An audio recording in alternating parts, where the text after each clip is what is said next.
Hi mga kamoys, good morning po. Today is Thursday. I'm free, day off mga kamoys. Kahapon galing ako sa choir. Grabe, pagkatapos trabaho mga kamoys ng 6 hours at saka mga alas 2 na ako dito. Late na nag-start kasi ang choir hanggang alas 7 kami sa gabi. Uuwi ako alas 7:30 na dito darating sa tinarbahuan ko mga kamoys. Kumusta kayong lahat mga kamoys? Ako ay okay. Always alone sa morning kasi si asawa ko work at saka si mga anak ko wala na dito. May sarili na silang mga apartment, may sarili na silang mga kamoys, kusina, lahat. Wala na sila, hili na sila dito nakatira at saka magluto na sila self. Ako magluto lang para sa kaming dalawa ni asawa ko at saka senior citizen mag-work pa dito. Sa atin may ibigay sa atin na 500 each or 1,000. Sa Pilipinas is senior citizen yung from 60 to above, no? Dito mga kamumays, ang trabaho sa mga tao even is pension pa mga kamumays, pwede pa mag-sideline. Kami, si Renhard normally is nasakit siya last year. 50% siya mga kamoy. Si asawa ko, I will tell you ha. Si asawa ko is 50% behind the wrong is 50% disability. Kasi nagkasakit siya last year. Hindi naman siya na stroke kundi I don't know, parang light stroke kasi masakit daw ang left side niya sa kamay niya. Pero hindi nagsabi ang doktor na stroke. Wala.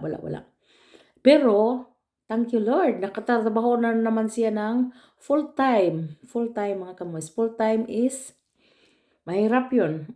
Pero, nakaya pa niya mga kamoys. Kasi sometimes parang siya. Kung magalit siya, parang siya mga kamoys. Parang buang ba, parang baliw. Pero hindi mo naman baliw ang kamoys. Manerve siya, manerve. Pero makadrive pa rin siya sa auto. Going to his work, he is working with driving with a car to his work, 7 kilometers from home, from here in our house to his work. So, he is working, he is still working even is disabled mga kamumis. Ako mga kamumis is running 62 next year by January. Pero, I'm working. Working sa bahay, working sa daycare. Daycare is yung eskwelahan sa mga batang maliit mga kamoys. Yung kindergarten ba? Kindergarten is international, no? International language man yun. At saka mga kamoys, dito mahal lahat. That's why trabaho kami mga kamoys. Complete kami lahat dito. Ang electric chair lang wala. Mayroon kaming for example, I will show. Para ang makatira dito mga kamoys is very easy. May dishwasher ito. Ilagay lang namin mga plato dito. For example, natapos ka nag-almusal. Ilagay mo lang dito mga kamoys. I-arrange mo lang dito. At saka, ito, malaming trabaho din kasi pagpasok mo dyan, for example, kami na lang dalawa ni asawa ko. So, like this. I will put there. Mag-arrange ka pa rin mga kamoys. I-arrange mo dyan.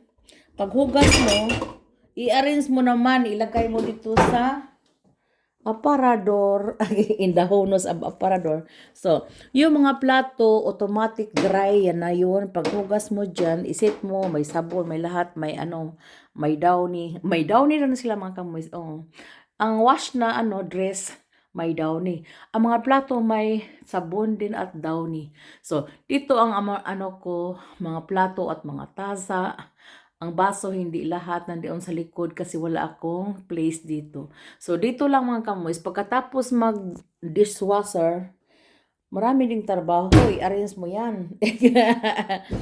Mas mabuti para walang dishwasher. Hugasan mo diretso. Pero ito, makasave ka din ng tubig mga kamomoys. Was mo nito is after 3 days, pag dalawa na lang kami ni asawa ko, after 3 days, punuin nyo namin mga kamoys. So long that we have dishwasher, kung masira yon, baka hindi na ako magbili. Maghugas na kami mga kamoys sa kamay. At saka, ang paglaba is also washing machine, automatic. No, hindi na kailangan ikuso-kuso at or ihumol. Pwede ihumol kung may mansa or may spray din. At sa automatic mga kamomoys, after, so isit mo with sabon at downy, ilagay mo dyan lahat. At saka, automatic, isit mo lang yun 2 hours. For example, ang cook is past 3 hours, 2.5 hours. Isit mo lang yun. Pagkatapos, until 2.5 or 3 hours, ang cook wash. Yung for example like this, ano lang yun, 30 lang yun. Yung light wash lang yun. Kasi hindi man madumi. Hindi madumi ang mga tao dito. Yung lang nagtrabaho sa field or sa farm o ang mga dumi. Yung nasa opisina or even like me, I'm janitor, not so very dirty. Kasi ano lang ang linisan ko ang ang sahig at saka walang dumi ang ko. Si asawa ko, kunting dumi, mga dust ba, mga dust, yun sa kanya, hindi opisina, pero trabaho siya, At saka mga kamoys, dito is easy ang life, tingnan. Kasi mayroon ka mga machine. Coffee machine, electric machine, washing machine, dishwasher, at saka hindi ka mahirapan dito pa magtrabaho kasi may mga machine. Yung mag-lawn mower, yung maggupit ba sa mga sa mga during summer. Yung maggupit sa mga sagbot, mga kamoy sa ato, pwede man ipakaon og kanang kanding or baka. Dito mga kamoy, ng lawn mower ni asawa ko para madali. Pwede ikaw din ang kapoy ang tao, dili ang machine. At saka ako naman ang assistant ni asawa ko. Pag wala akong linisan dito sa loob, magtulong-tulungan na lang kami mga kamuis. Kasi ang mga anak ko, hindi yun makatulong sila. May sarili na silang apartment. It's an everyone. Yeah, yung mga 3 anak ko, so pag eskwela pa lang nila mga kamuis, may apartment na sila. Hanggang natatapos sila mga kamoy sa nila kurso at saka naka-work, thank you Lord, automatic sila naka-work, mga kamoy pagkatapos nila sa Ausbildung or kurso nila. At saka si anak kong lalaki, yun siya, madugay-dugay yun siya kasi nag-eskwela ng university. At saka after sa senior high school, eskwela ka pa ng 4 years, another 4 years naman, master, grabe mga kamumis, grabe, dugay dito, makakwarta ang mag-eskwela sa college, sa university. Ang nurse, madali lang, yung si anak ko, yung ikalawa, dali lang yun kasi, dito mag-eskwela sa Germany, mga kamumis ng nurses, hindi ikaw magasto, kung hindi ikaw ang gastuhan, tagaan kag allowance sa, kuan mga kamuis, sa gobyerno. That's why maka-afford sila magbayad ng dormitory nila, apartment, kasi may pera. Kami, lang, dagdag lang sa amin. Yung youngest ko rin, ito din ang ginawa, parang maestra siya sa daycare. Maestra sa kindergarten siya, mga kamoys, yung youngest ko. Ito din ang ginawa niya, nag-apartment, hanggang natapos, hanggang nagtrabaho, ito na ang apartment niya. Grabe mga kamumis dito mga bata, no? Parang ako din noon, di ba, nagpunta ako sa 5 step, pero tindira lang ako mga kamumis. Hindi ako nakatiwas og eskwela ng college kasi noon marami kami magkapatid mga kamumis, grabe. Marami kami, 12 kami magkapatid at saka ang naiwan after na minyo kasi gipaminyo sila sa mga apuhan ko, mga badlungon man yung mga lalaki sa amin, mag-inom ba yung ang pirang ibigay sa eskwelahan para sa yung monthly na ibigay sa eskwelahan, parang iinom yun nila mga kamumis, o mga lalaki yung ilis namin eldest, ang second is babae, patay na siya mga kamoys. Ang eldest buhay pa, 70 siya. At saka yung ikalawa namatay na siya mga kamoys. Ang tatlo namatay, ang apat buhay pa. Pero gipakasal yun sila mga kamoy. You know, noon si upa at si lola ko may mga lupa sila na 15 hectares daw with rice field at saka mga ano ba mga uh, um, taniman ng mga mais ganon o parang field nga farm. Marami silang mga ano noon buhi na baboy, baka at saka marami kami vegetables noon, mga prutas, manggas o dalawang malaking mangga mga kamoys. Ito ang kopra, marami kaming coconut noon, plantation sa coconut. O, parang naging plantation nga kasi marami kaming coconut kasi ito ang pera namin mga kamoys. Yung nag-eskwela ako ng pang 1970s, grade 1 ako no, grade 1 hanggang nag-high school kami mga kamoys. Ang coconut namin, ito ang money namin. At saka mga magbenta kami ng mga vegetables kasi na well known kami sa kidbo namin sa bukid ba farm si tatay at si nanay o si nanay maraming ubi, gabi, apali. Oh, grabe. Daghang tanong sa una mga kamoys. Walang gutom sa una, sa gagmay pa mi. Pero pagkadagko na mga kamoys, parang gigutom na kasi wala na. Nung namatay na si nanay at si tatay, wala nang kaming farmer na matino na farmer. Kasi ang kapatid kong eldest, kanya-kanya na ba? May pamilya na siya. At saka may lupa din. Every child has 1,000, 1 hectare o 1,000. Ang isa yung kapatid kong sundalo na stroke siya. Ano siya, pension na siya. Malaking pension niya mga kamis. At saka bininta yung ancestral land niya, bininta sa akin. Hulog-hulugan ko rin kasi wala akong pera. Hanggang matapos yun by January po. Ibenta ko rin yun. Ibenta ko pag walang pera mga kamis. Kasi hulog-hulugan ko siya ng €200 a month. Grabe mga kamis. At saka, kay nagtrabaho man ako dito. Kung hindi pa ako nagtrabaho, hindi pa ako nag-janitor mga kamumis. Wala akong pera. Magsalig lang ni asawa ko. Wala ako ipalit ng panty. Grabe mga kamuis. Kung ang live ko dito mga kamuis, nag-ano lang ako ba, nagbibisiter, nag-sitting pretty lang, palagi lang natulog. At saka walang ginawa, dito lang sa bahay, hindi ako nagtrabaho. Thank you Lord na may malaki kaming noon, kunti lang ang pera ko. Ngayon, malaki-laki na. Makabili na nga ng lupa. Hulog-hulog, €200 a month. At saka, thank you Lord, makautang pa ng kaldero. Siguro, mangutang ako ng kaldero mga kamuis. Yung the best kaldero, gusto pa ako mag-utang kasi, mga kamuis, the best kaldero ever na may lutuan mga kamuis. Yung sa sa Salad Master. Gusto ko yun. Utangin ko lang mga kamuis. Kasi walang i-cash ba.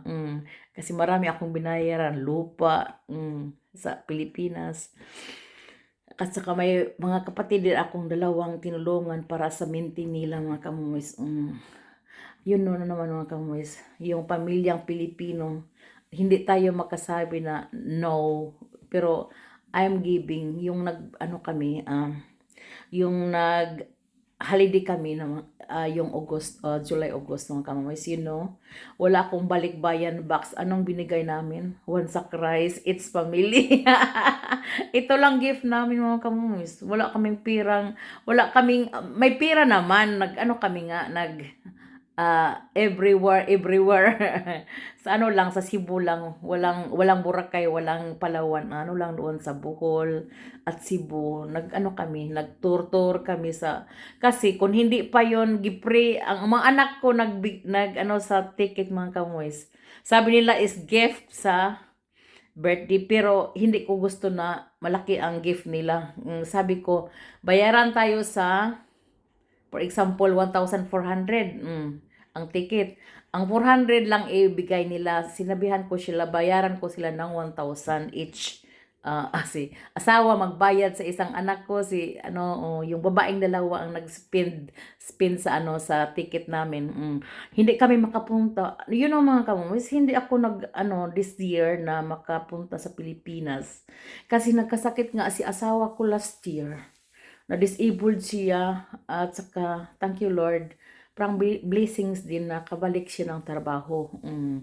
At saka ang plano ko ay in 2 years pero matagal naman yun mga kamoys, 2018, 2019. Nagpunta kami sa Pilipinas. 2018 o 19, successive yun. Yung 2018, nabinta ko pala ang bahay namin sa baryo. Kasi si nanay, at saka gibeld yun namin 2001. Namatay si nanay 2014. After namatay si nanay, walang nakatira. Pero may nakatira naman mga kapatid ko. Ano lang ba? For example, this year. Pagkatapos next year, wala na sila. Hindi, walang matino na sa bahay. Then, ang bahay ko, bungalow lang at maliit. 200 square meter ang lupa. Hindi malaki. Hindi ko yun nagustuhan kasi ang pag-widening nila mga kamumoys, I will tell you naman, ang pag-widening nila, naabutan yon ang, burger style, yung niya, para nag-case na ang kalsada at saka, yung window. Hindi ko na yun nagustuhan mga kamumoys, ang forma sa bahay. Hindi ako nakatulog sa bahay na ito.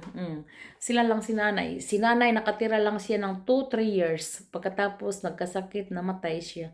Kasi may badlongon kaming youngest namin, nag-adik-adik noon. Siya ang sa problema ni nanay.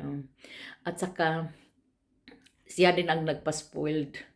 Yung ibinigay kong pera, always, monthly, magbigay or kinuha sa kapatid kong nag-adik-adik. Ito nga ang na-problema niya. Namatay din siya mga kamumoys, ang youngest naming lalaki. At saka siguro ito na ang niya, ang kinuha na siya kasi badlungon siya mga kamumoys.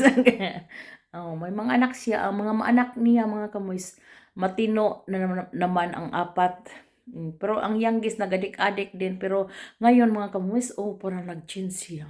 Thank you Lord. Parang din, nag-i-pray ko siya palagi na mag-change. Nag-change na siya mga kamuis. Nagbibisiter nga siya ngayon. At saka mag-continue daw ko siya sa senior high school. Kasi hindi, high school lang siya, walang senior high school. Sabi ko, ikaw smart ka naman. Parang smart yun siya mga kamuis. At saka, nag-adik-adik din katulad sa papa nito. At saka ngayon, matino na siya. Pray namin siya, yung parents niya, mama niya they are also religious. At saka siya na na-enlighten yung niya, yung mind niya kasi malaki na din siya ngayon. At saka gwapa at malaki mga kamuis. Yung babaeng ito, yung nag-adik-adik noon ba, na siya, nag-change talaga. Thank you Lord. At saka, ito pa, pang isabi ko. Yung pag-uwi namin ba mga kamumoys ba, rice lang ang binigay ko sa pamilya ko. Kung sino makapunta, kasi nag-abang kami palagi ng everyday from Cebu to Camotes, may van. Yung 7-seater ba? 7-seater is yung 7 seats gani. Hanggang kami, parang reunion, pero hindi naman reunion mga kamuis. Nag-meet lang kami sa pamilya ko. Dinala ko sila palagi, yung kung kami doon sa Camotes, kasi ang pamilya ko sa Camotes talaga ang original. Sa Cebu, lang yon mga relatives, at saka may kapatid akong isa sa Cebu, at saka yung sa sa Maynila, darating sila. At saka, parang timing nga ang pag-uwi ko this year. No plan ha? No plan lang yun.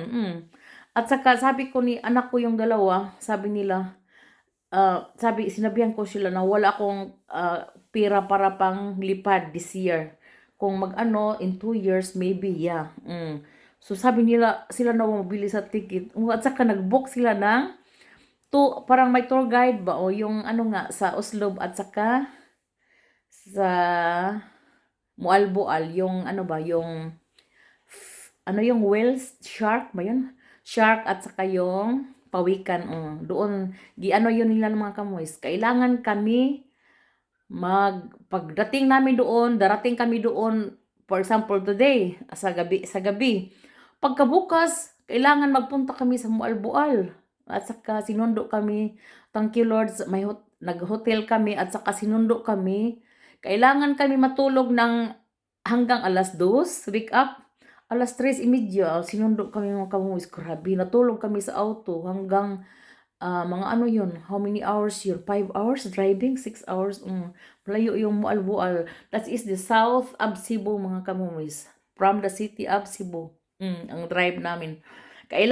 So 3:30, kailangan ni 4 hours. So 3:30 o 3 o'clock sa morning, sinundo kami sa isang van na yung may tour guide at saka drivers. Dalawa lang sila. At saka 5 kami sa anak kong dalawa at saka yung boyfriend niya at saka si Reinhard, si asawa ko. 5 lang kami. Ang guest niya. At saka pagdating doon mga 7:30, 8 o'clock, nag-start na kami or 9 o'clock. Grabe, kay daming tao mga kamis, kay daming mga Koreans. Nagpunta doon na sa Mualbual, yung ano ba, yung shark at saka pawikan, yung mag-ano kayo doon sa ilalim sa underwater with camera, waterproof camera mga kamis ang ginamit nila. At saka yung waterproof, abang lang yun ha, hindi yun bilhin. Ay, abangan lang yun ninyo mga kamis, 150, one abang. At saka ibalik mo yun. At saka ang mga picture nila, sila ang magpicture underwater, yung may dalawa silang helper, ang isa mag-drive sa boat, dadalhin ka doon sa hindi naman loud, yung after sa hunasan, di ba, may tubig na dyan, o doon pala ang pawikan at saka yung ano. So, dalawang ano yon, Mualbual, Oslob ang una, Mualbual yung pawikan, at Oslob yung isda, yung shark. Hindi mo galawin, hindi mo sipain. Hindi mo sipain mga kamoys, bawal. Don't touch. Magtingin-tingin ka lang doon with snorkel at saka complete naman yung snorkel at saka ano niyo, may anti-hose para at saka magsapatos ka ng nagsapatos ako ng para pang motor. Maganda mga kamuis.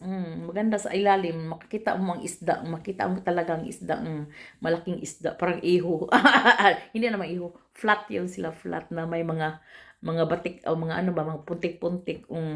So kung maganda mga kamuis at saka pagbalik namin, that is the very nice way patungo na